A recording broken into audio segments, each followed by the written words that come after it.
गच्छामि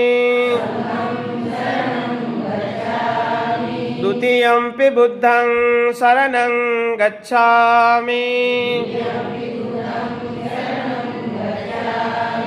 द्वितीयंपि धम्मं शरणं गच्छामि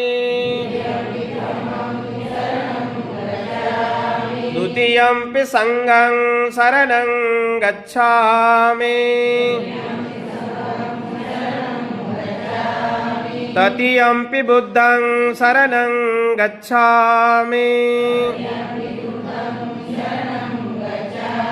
तृतीयंपि धम्मं शरणं गच्छामि तृतीयंपि संघं शरणं गच्छामि पाणातिपाता वेरमणि सिक्खापदं समादियामि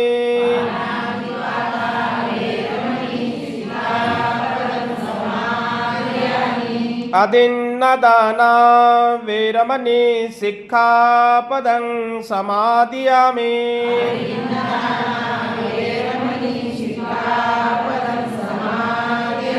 कामेषु मिच्छाचारा वेरमणि सिक्खापदं समादियामि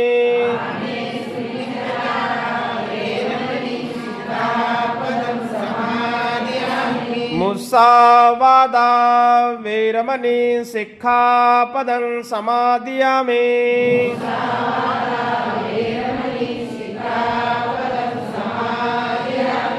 सुरामेरयमज्जपमादठाना वेरमणि सिक्खापदं समादियामि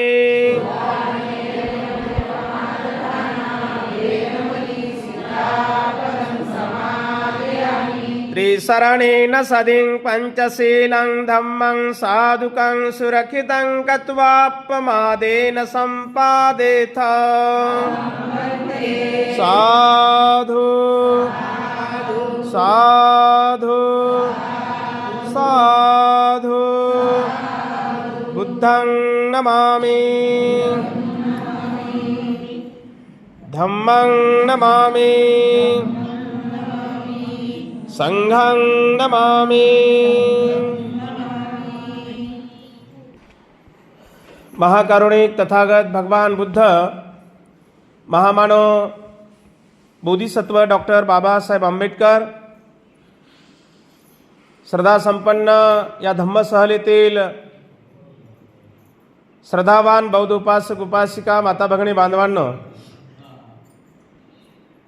बुद्धभूमी मावसाळा येथून निघालेल्या धार्मिक धम्मसहलीमध्ये आपण सर्वांनी सहभाग नोंदवून बौद्ध धम्मातील महत्त्वपूर्ण धार्मिक ठिकाणांना आपण भेट देत आहोत। आजच्या या मंगलमय प्रसंगी महामानव डॉक्टर बाबासाहेब आंबेडकर यांचं जे मूळ गाव आहे, ज्याला आपण मूळ वतन म्हणतो, या मूळ वतनामध्ये आपण या ठिकाणी पोहोचलेलो आहोत। बाबासाहेबांचे वडील रामजी सुभेदार यांचं हे राहतं घर आहे। राहतं घर जसं आजूबाजूला हे जे आपण घर बघतोय की नाही, हे घर जसं बाबासाहेबांच्या कुळातले घर, त्याला आपण भाऊकीचे घर म्हणतो की नाही, भाऊकी। आणि हे जे ठिकाण आहे हे रामजी सुभेदार यांचं हे मूळ घर आहे। ते जुनं घर, कौलाराचं घर मोडून या ठिकाणी एवढं मोठं स्मारक बनवलेलं आहे। मूळ बाबासाहेबांच्या वडिलांच्या या घरी आपण, या गावामध्ये आपण रात्रभर आणि आज दुपारपर्यंत, म्हणजे एवढा वेळ आपल्याला बाबासाहेबांच्या मूळ गावी आपल्याला घालवता आला। बघा, विचार करा, येताना तुम्ही डोंगर, रस्ते, पहाड बघितले असतील। या पहाडामध्ये एका कुटुंबामध्ये एक छोटासा मुलगा जन्माला येतो आणि इथून तो जगामध्ये कीर्ती पसरवतो। म्हणजे बाबासाहेबांचा जन्म इथे नाही झाला, लक्षामध्ये, बाबासाहेबांचा जन्म कुठे झाला? महूला झाला। बाबासाहेबांचं हे गाव आहे. मग महूला जन्म कसा झाला? तर कारण बाबासाहेबांचे वडील मिलिटरीमध्ये सुभेदार होते, सुभेदार. आणि म्हणून नोकरीच्या निमित्तानं आपलं गाव सोडून ते नोकरीच्या निमित्तानं महू या ठिकाणी जे मिलिटरीची छावणी आहे त्या ठिकाणी रामजी सुभेदार त्या ठिकाणी नोकरीला असताना बाबासाहेबांचा जन्म महू या ठिकाणी झाला. परंतु त्यांचं जे मूळ वतन आहे, मूळ गाव आहे, जसं आता औरंगाबाद शहरामध्ये आपले लोक आलेले आहेत बाहेरगावचे, पण त्यांचे ते गाव आहेत का? नाही.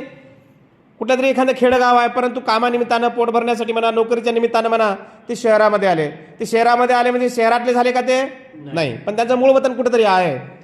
त्याच पद्धतीने बाबासाहेबांचं मूळ वतनाचं गाव हे अंबाडवे गाव आहे. अंबाडवे या ठिकाणी हे स्मारक बनवलेलं आहे.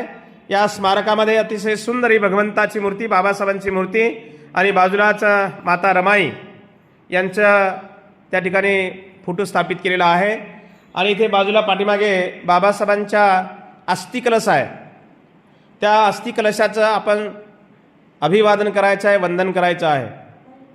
या डोंगरी पहाडी इलाक्यामधला एक सुभेदार बाहेर विदेशामध्ये बाहेर नोकरीच्या निमित्तानं जातात. तिथे त्यांच्या पोटी एक मुलगा जन्माला येतो आणि या गावाचं नाव जगामध्ये कीर्ती पसरते. ही साधी गोष्ट आहे का? याला पुण्य लागते, पुण्य लक्षामध्ये. आणि म्हणून या पवित्र ठिकाणी ज्या महामानवाचं मूळ गाव आहे, ज्या बोधिसत्वाचं मूळ गाव आहे, या वतनामध्ये आपण या ठिकाणी जवळजवळ अर्धी रात्र आणि एक रात्र आणि अर्धा दिवस आपण या ठिकाणी घालवतोय. ही एक आपलं फार मोठं आपले पण पुण्य आहे. आणि म्हणून या ठिकाणी, या पवित्र ठिकाणी आपण सर्वांनी बुद्ध बाबासाहेबांच्या मूर्तीचं अभिवादन केलं. पुष्प, धूप, दीपाने आपापल्या परीनं श्रद्धेनं आणलेले अगरबत्ती, मेणबत्ती लावून या ठिकाणी आपण श्रद्धा आपण अर्पण केली. आणि या ठिकाणी आपण त्रिशरण पंचशील याच ठिकाणी आपण सर्वांनी ग्रहण केलेलं आहे. इथून आपल्याला जायचं आहे माता रमाईचं माहेर. लक्षामध्ये, माता रमाईचं माहेर आहे वननगाव.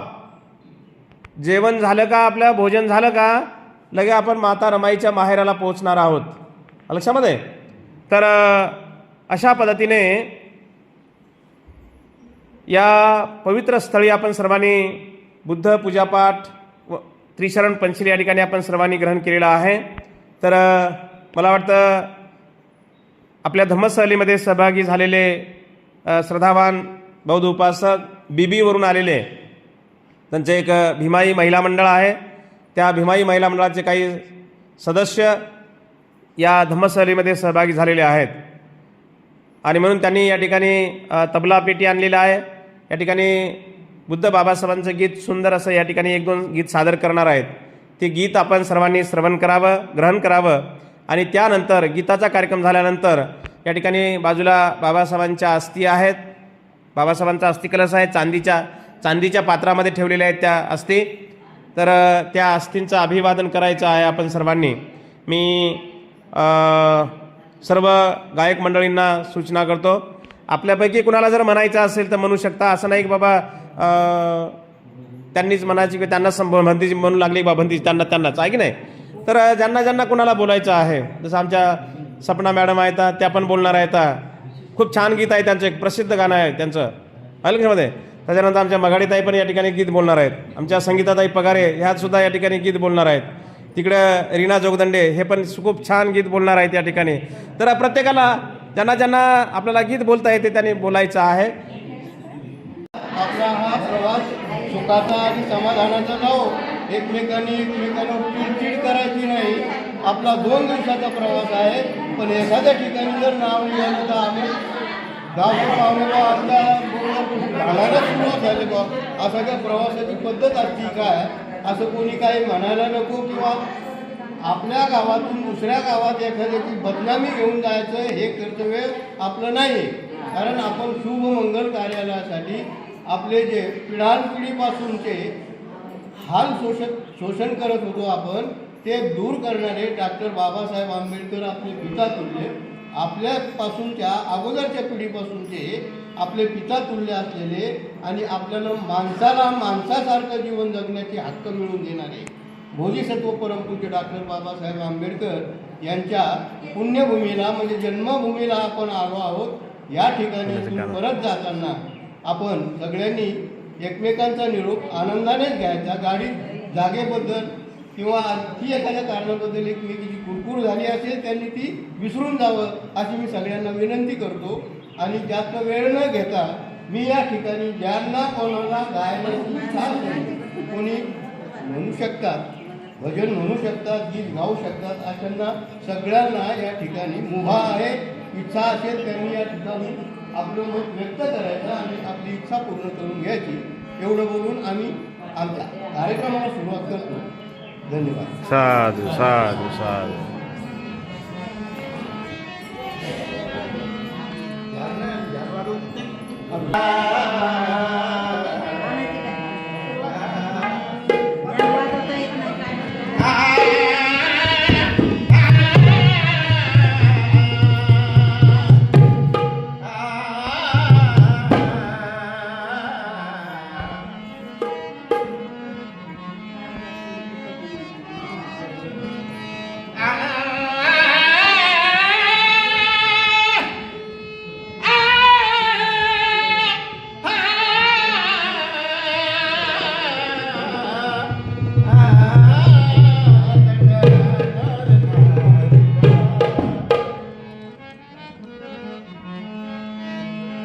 नमो तस्स भगवतो अरहतो सम्मा सम्बुद्धस्स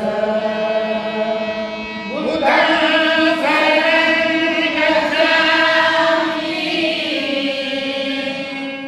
धम्मं शरणं गच्छामि संघं शरणं गच्छामि।